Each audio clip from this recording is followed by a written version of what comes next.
Televisa presenta.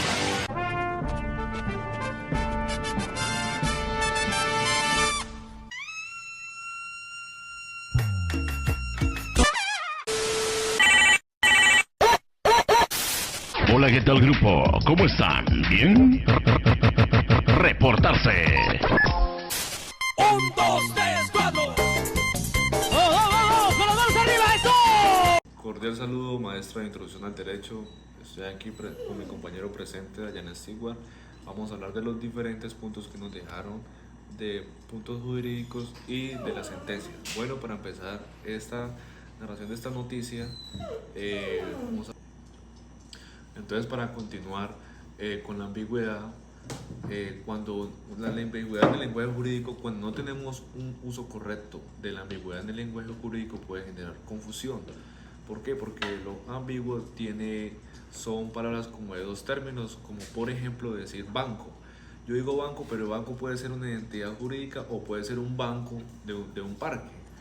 Eso genera confusión. En lo jurídico hay que tratarlo de redactar y especificar de una manera correcta, porque esto puede generar mucha confusión, atrasos en los procesos o puede generar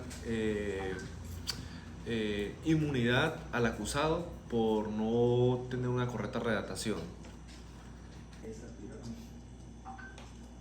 Entonces, con este ejemplo que acabo de dar, yo creo que ya podemos tener un concepto más claro sobre qué es ambigüedad. Ahora mi compañero presente va a decir qué es vaguedad.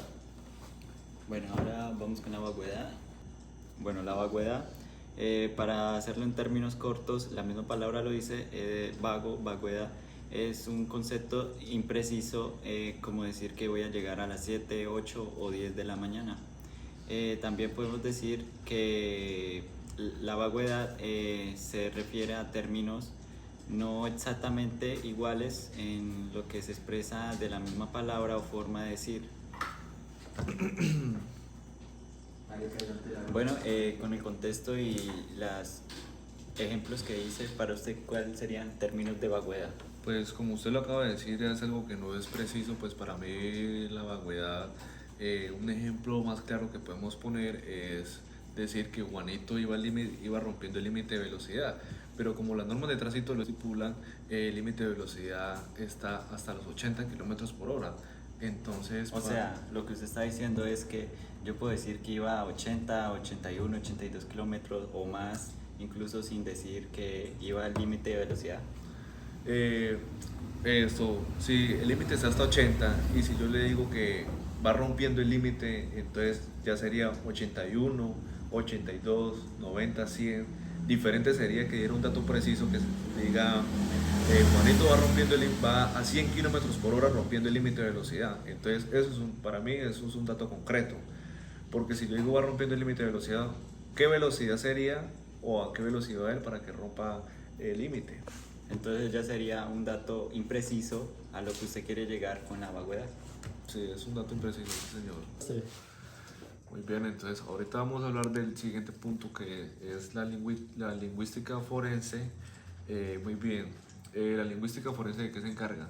Se encarga de analizar los casos, de entrar en disputa entre la criminología y el derecho. Es el debate que se hace digámoslo así, en una audiencia donde se le atribuye como la culpabilidad al detenido. Un ejemplo que podemos dar de la lingüística forense. Para ser más concretos y claros, la lingüística forense es la ciencia que estudia la lengua, la mente o el escrito de una persona, ya sea víctima, victimario o la persona al que se le está entregando el cierto escrito a un juez o a un fiscal. ¿Qué podemos sacar de la lingüística forense? Que es una de las formas que podemos estudiar a la persona para saber detalladamente qué es lo que está pensando o analizando en el momento de realizar alguna actividad o algún tipo de pensamiento que llegue a generar noción o una pregunta que se quiera adquirir hacia ella. También la lingüística forense, como lo dice aquí, se encarga de estudiar los comportamientos Entonces, al tener en diferentes interrogativos al acusado, ¿qué podemos obtener con esto? Al hacerle repentinas preguntas algunas veces podemos obtener diferentes versiones o confusión al responder las preguntas que se le hicieron hace rato, por ejemplo. Entonces, este es un método muy importante en la criminología. La ley penal en la ambigüedad y vaguedad nos habla sobre evitar el tipo de confusiones sobre las leyes o la mala redactación en informes o evitar las confusiones, porque como ya lo dijimos antes, ambigüedad es una palabra que puede tener dos términos y vaguedad es un dato que no es preciso. Entonces, lo que nos quiere decir es que la ley penal la ley penal en esto trata de evitar el tipo de confusiones, como por ejemplo, entonces colocamos dos tipos de ejemplo, el ejemplo en la ley de vaguedad y ejemplo en la ley de ambigüedad. Bueno, en la ley de ambigüedad dice que puede ser un hecho ofensivo o peligroso, pero no está claro con qué decir, con qué arma fue que lo atacó, fue con un cuchillo de cocina, un martillo. No está preciso el dato, entonces crea una confusión ahí. Y vaguedad, es decir, Bueno, lo que quiso decir mi compañero es que la ambigüedad y la vaguedad en el ámbito de la ley no puede eliminarse debido a que puede reducirse a sus capacidades legislativas.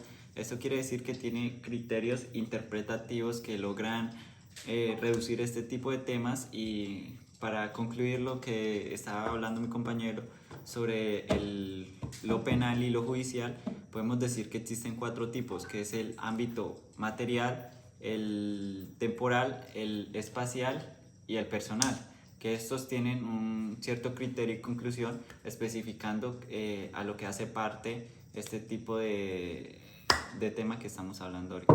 Bueno, entonces a continuación vamos a hablar de la sentencia C091 del Código Constitucional colombiano. Esta habla del enriquecimiento injustificado. ¿Qué pasa con esto? Algunos particulares crecen su patrimonio sin un patrimonio injustificado, sin pruebas legales o recibos legales. Entonces eso creó una confusión entre las demás personas. Entonces, según el Código 323 del artículo penal, habla del enriquecimiento injustificado. Bueno, ahora voy a darles un ejemplo claro de lo que quiso decir mi compañero.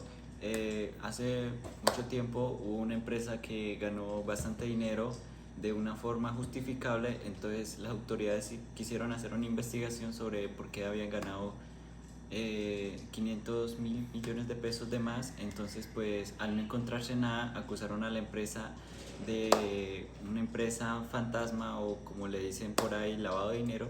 Eso es lo que hizo pues cerrar esa empresa debido a lo que había pasado por la justificación del dinero que había entrado, de forma que no encontraron el por qué había entrado si no ganaban los ingresos que se necesitaban para llegar a esa suma de dinero. La sentencia C350 de la Corte Constitucional colombiana habla sobre la sentencia C350 de la Corte Constitucional habla sobre la violación de los derechos morales en el trabajo, sobre las posiciones que tiene una persona jurídica que trabaja para el Estado. Es como el abuso que hace hacia cualquier persona que está en el trabajo, sea moral o culturalmente. Mi compañero les va a dar un breve ejemplo sobre cuáles son esas. Bueno, el ejemplo en esta conducta podemos decir que hubo una persona que trabaja en una empresa importante, en la cual hubo una fiesta un día y hizo un baile provocativo, se le puede decir sexy. En esto los compañeros y el personal dijo que le faltó una falta de respeto, entonces a esta persona le abrieron un proceso. Lo que hizo pues que perdiera un trabajo y quizás llegara a la cárcel por ese tipo de bailes. Entonces, pues con este ejemplo del anterior que les di, se puede decir que estas dos sentencias buscan como o dar una regulación en las acciones que se toman debido a que no se maneja muy bien, ya sea por las autoridades. Entonces busca dar una regulación, una verificación y como una justicia a la persona y saber si lo hizo mal o bien en su momento, para así sea dársela por multa o tipos de condena más extensas, a lo que pues no da como ayudar a la persona y a la vez hacer la justicia, como en un sistema colaborativo, que se puede decir.